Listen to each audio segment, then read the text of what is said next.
the win yesterday. It was a big win. How timely was the victory, but also the performance ahead of the game against Manchester City? As I said yesterday, after losing, you want to win straight away. It lifts the confidence, the mood, and this is what we are here for. We had a big performance last night. We are through in the cup, and now focus again in 2 days. We have to travel to Manchester to play the champions, and we have to be at our best. And are there any injury concerns following the game yesterday? We have 1 or 2 doubts from the previous game as well, so we'll know more tomorrow when we all train together. Bukayo seemed to pick up a knock towards the end of the match. He was limping after the match. We will see today how that knee reacts, but he had a knock, yeah. And Pierre-Emerick, of course, returned to the starting lineup in fine fashion. How much does he, alongside Alex Lacazette and also Martin Odegaard being available, how much do they transform the side in terms of your attacking options? Well, getting some of those big players back certainly helps to any team. We know, for example, with Auba and Laka, that our goal scorers, the biggest threats in the team in terms of goal scoring comes from them. And that's something that has happened over the years right now. So we know how crucial that is for our success. Having someone like Martin that we just recruited permanently as well, and his quality help, and many others that are still not in contention yet, but they will start to join the team soon, hopefully. Martin impressed with his appearance. I think it was about 60 minutes, wasn't it, yesterday with that assist. Is he ready to start on Saturday? He's a really fit boy. He had a good preseason with Madrid. He's played enough minutes, and let's see how he recovers from the yesterday match and how the others are, and decide whether he's ready to start. I just want to ask about the right back spot, because you have used a couple of different players in that position. Is that position that you feel is up for grabs? Well, we have different options, different qualities. With Hector, with Cedric, with Callum, with Ainsley. We have a lot of issues through preseason. They have missed training sessions for COVID. They got injured. Some of them, they haven't featured. So we are still looking, independent to the opponent and the form of each player, what we're going to do there. And last night after the game, you said that you need to now prepare mentally and physically for the game against City. What does it take mentally to compete with a side like City, even beat them at the Etihad? It's the level that they reach the game, and the level that you have to be mentally ready to run for long periods of the game without touching the ball, to doing the sacrifices, being prepared to suffer in the right moments, but as well having the conviction that we're going to have our moments in the game, and when that opportunities arise, we have to take them.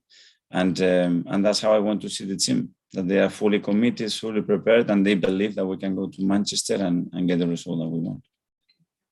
Thank you. Hi, Mikel. Congratulations on the win last night. Just want to talk about Aubameyang and Lacazette, obviously both returning from COVID, scoring 4 goals between them. How many other players in your squad are still suffering from COVID? Well, from COVID, we still have Ben out, Alex Runarsson that has been out, and the rest of the players that are missing, hopefully today, because we're going to be tested, are injuries and long-term injuries that we don't have them back yet. And Aubameyang's hat-trick last night once again proved his strength in that centre-forward position. Do you think that's where he can make the most impact going forwards? I think he can play in both positions, off the side or up front. He has scored goals through his career. He had moments here where he scored more playing as a winger than as a 9, and the opposite way around. It's about him getting his best form, that physically is still not at his best because he's been out for a while. And when he recovers that, is his confidence. He's done it all his career, and the team put him in this position as much as possible, and he will put the ball in the back of the net. How close is Gabriel? He's been training recently. Could he feature against Manchester City the weekend? He's getting closer. He had a couple of sessions with the team, but we don't know. Let's see tomorrow how he's. And how do you assess your work so far in the transfer window? Are you looking to add a couple more options before the deadline day comes? We don't know. We already done a lot of things, ins and outs, a lot. I think it's 16, 17 deals in total with some renewals, which is a lot of things. And there still are some things to do in the last few days, because there are still some question marks and deals that can happen, but we will see. What are your thoughts over releasing Premier League players to red list countries for the World Cup qualifiers? It's not in our hands. We had a really strong opinion on what we have to do. The protection we want from the Premier League and the government to be aligned, because we are playing worldwide and our players are international. They have the duties, we have our duties. So the biggest and the easiest thing to do is that they get aligned and common sense comes on the table and nobody gets affected with it. And ahead of facing Manchester City at the weekend, what's the most valuable thing that you learned after working under Pep Guardiola? First of all, that you have to believe in what you do. And in any difficult moment, you stick to what you do, and the whole team, the whole club sticks to what we believe, and all decisions are making all the time in that direction. And how significant could this performance and result be for the narrative, the way that Arsenal's Premier League campaign has started? It would be great. It would be a massive lift to go out to Manchester against the champion and get the win. It would change, I think, the narrative a lot. It will help us on the table for sure, because we need the points. So that will be the game to take. And finally from me, what would constitute success for Arsenal this season? And that we won in Manchester. Thank you. Good luck at the weekend.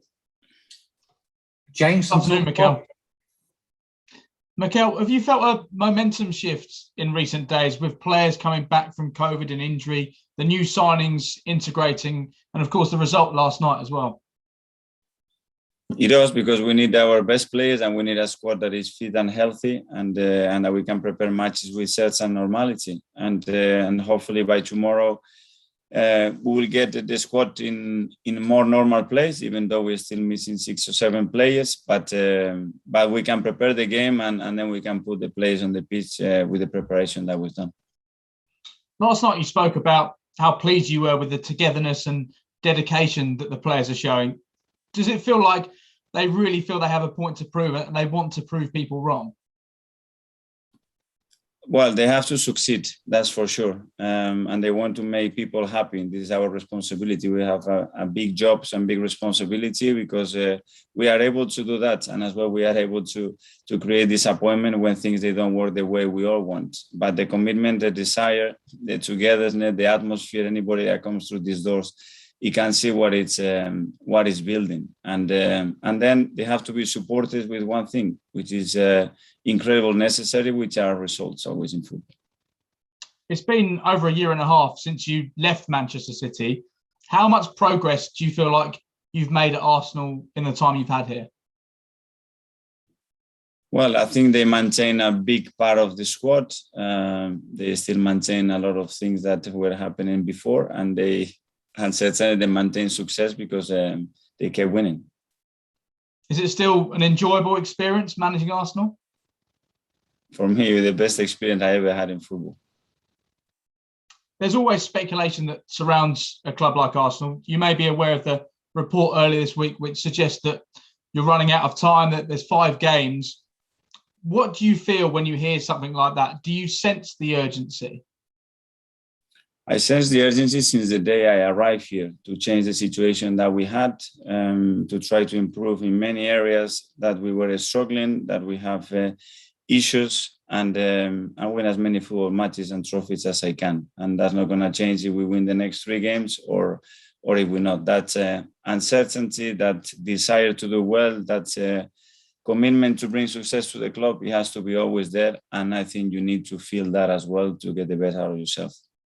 And just finally for me, Mikel, what is the latest on Ben White? How is he coping with COVID at the moment? I take it that he's definitely missing for this weekend. He's asymptomatic. He's been feeling good, and as quick as we can, we're gonna bring him back to training and start to play games with us again. Thanks, Mikel. Thank you. Thanks, James. Mark, Press Association. Afternoon, Mikel. Hi. There's some reports that Willian is set to leave Arsenal and return to Brazil. Is that something you expect in the coming days? We are having some conversations with him and the agent, and we are evaluating the position that we are in at the moment. If he does depart, why do you think it hasn't worked from Arsenal? Obviously, he was signed with quite a lot of fanfare. He was great on his debut against Fulham, and then it just seemed to tail off, didn't it? I don't know. At the moment, he's an Arsenal player, and we are trying to get the best out of him when he's here. And anything different. It's just maybe things that can happen. You've spoken about Pep. He said yesterday he will leave Manchester City at the end of his current contract. Does that surprise you? And what could you see him doing after he left Man City? There's talk of him maybe taking a national job somewhere. I don't know. It's his 5th season, and if you would ask me before whether he would be there, obviously it's the club that has been the longest. I think he's loving it there. I think he's got the right support. He's winning trophies. He's building what he wants. He wanted to have the experience in the league, and it's had him. And I think he's extremely happy right now. Do you think? I think we look at the Premier League and the history, and we look at managers like Arsene Wenger and Sir Alex Ferguson. Does Pep have to be put amongst them now, given what he's done in this country? I don't know. Obviously, the longevity of Sir Alex and Arsene, it's incredible what they've done. I think Pep has brought a lot of new things and a different way of playing, and I think what he's added to this country is exceptional, and it's going to go in the history of the Premier League for sure. City obviously are in the market for a striker, and everything went wrong with the Harry Kane deal. Do you have any concerns that they might look at coming in for someone like Pierre-Emerick Aubameyang? I don't know. Pierre-Emerick, he's our player, and he will remain here. Given the money that's been spent bringing players in, is there anyone in the squad at the moment that if an offer came in that was money that you had to take, would there be offers that were too good to turn down for any of your players, do you think? I don't know. We haven't had that situation, and probably that question is more for Edu and the board. And then just finally, Mikel, Sead Kolasinac played last night. He's another player heavily linked with a move away this summer. Given that he started last night, is that an indication that he will remain at the club beyond the transfer window? Or no, it's an indication of every player that is with us, that is training and behaving the way that Sead is, and we have the possibility to give them minutes. We want to be fair, because that's what we demand to all the players. He's our player, and we treat him exactly the same way, and then we will see what happens. So you're not sure yet whether he'll stay beyond the window? At the moment, he's staying because he's our player. Thanks, Mikel. Thanks, Mark. That ends the live session. And now come to Simon from the Standard. 12